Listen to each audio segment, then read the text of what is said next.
आप सभी लोगों का मेरे इस YouTube चैनल पर दिल से स्वागत है। अगर आप इस चैनल पर नए हैं तो प्लीज़ इस चैनल को सब्सक्राइब कर लीजिएगा और बगल में जो घंटी का आइकन है उसे ज़रूर दबा दीजिएगा ताकि मेरे चैनल पे आने वाली सारी वीडियो का नोटिफिकेशन आप तक पहुंचता रहे। जैसा कि आप लोग थंबनेल में देख रहे हैं कि सरकार बीसी सखियों की 10 मांगों को पे जल्द ले सकती है एक तरह से फैसला। तो सबसे पहले आइए हम जानते हैं कि बीसी सखी की जो 10 मांगें थी वो क्या है। बीसी सखी जो गोरखपुर में जनता दरबार लगता है, वहाँ पे बीसी सखियों ने अपना एक ज्ञापन सौंपा था जिसमें 10 मांगें रखी गई थी बीसी सखियों के द्वारा। उस पे सरकार बहुत जल्द एक तरह से विशेष सूत्रों से पता चला कि बहुत जल्द उस पे एक तरह से फ़ैसला ले सकती है और बीसी सखियों के लिए एक तरह से वो खुशखबरी का दिन होगा जब सरकार इसमें कुछ सुधार करेगी और ये इनकी जो मांगें हैं उस पे मतलब एक तरह से अमल करेगी।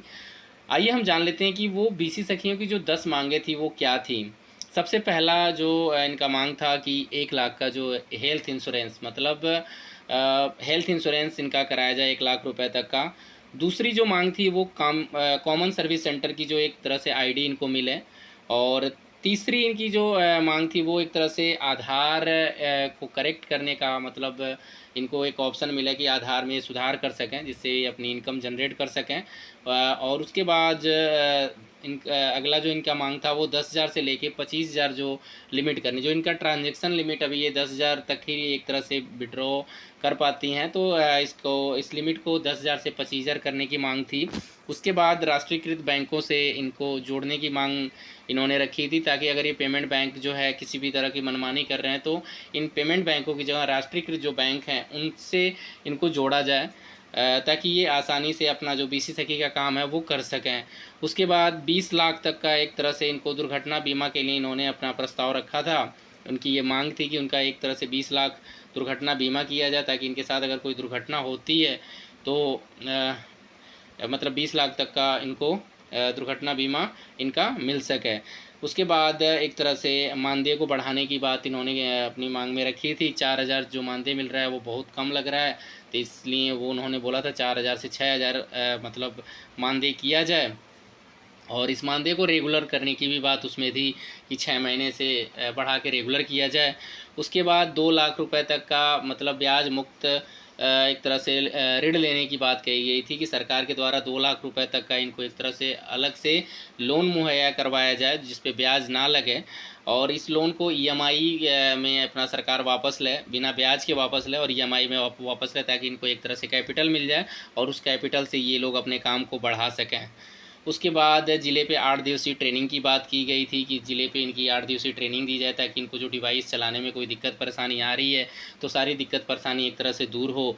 उसके बाद जो बैंकों के द्वारा जो कमीशन दिया जा रहा है, कमीशन मतलब एक तरह से ना के बराबर है, तो कुछ बैंक दे रहे हैं ठीक कमीशन, बाकी जो पेमेंट बैंक हैं उनके कमीशन में कमी है तो उसको भी सुधारने की बात की गई थी ताकि इनका जो एक्चुअल जो कमीशन इनको जो मिलना चाहिए वो इनको इनका जो है हक मिले, इनको कमीशन मिले ताकि ये ज़्यादा से ज़्यादा अपनी इनकम बढ़ा पाएँ। ये सारी मांगें थीं जो इन्होंने बीसी सखियों ने एक तरह से ज्ञापन सौंपा सरकार को, अपना प्रस्ताव रखा और सरकार भी विशेष सूत्रों से पता चला है कि आने वाले टाइम पे इस पे एक्शन ले सकती है और अपना कुछ फैसला सुना सकती है।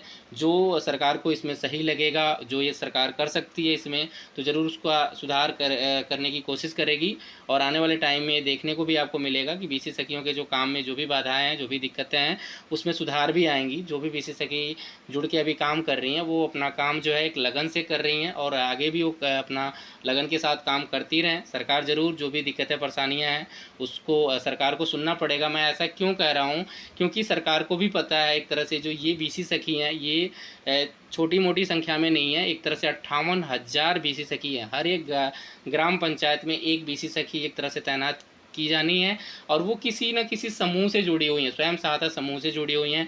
और आपको भी पता है कि स्वयं सहायता समूह में 10 से 12 महिलाएं काम करती हैं और उनके घर में अगर 2 से 3 मेंबर भी अगर इस योजना को देख रहे हैं और समझ रहे हैं और इसमें रुचि रखते हैं तो एक तरह से आप देख सकते हो कितने लोग इस योजना को जानने की कोशिश करते हैं और इस योजना में जो भी कमियां उसको सुधारने की कोशिश करा रहे हैं। तो सरकार कभी भी अपना वोट बैंक नहीं ख़राब करना चाहेगी, तो इसमें जो भी कमियां हैं, जो भी दिक्कतें परेशानियां हैं उसको ज़रूर आने वाले टाइम में सुधार करेंगी क्योंकि उनको भी पता है नारी शक्ति क्या चीज़ होती है। नारी शक्ति के खिलाफ अगर कुछ भी होगा तो सरकार को इसका हर्जाना भी भुगतना पड़ सकता है। तो इसलिए सरकार कभी भी इस तरह का कोई भी काम नहीं करेगी जिससे उनको कोई नुकसान हो। आने वाले टाइम में जो भी दिक्कतें परेशानियाँ हैं वो सरकार ज़रूर दूर करने की कोशिश करेगी।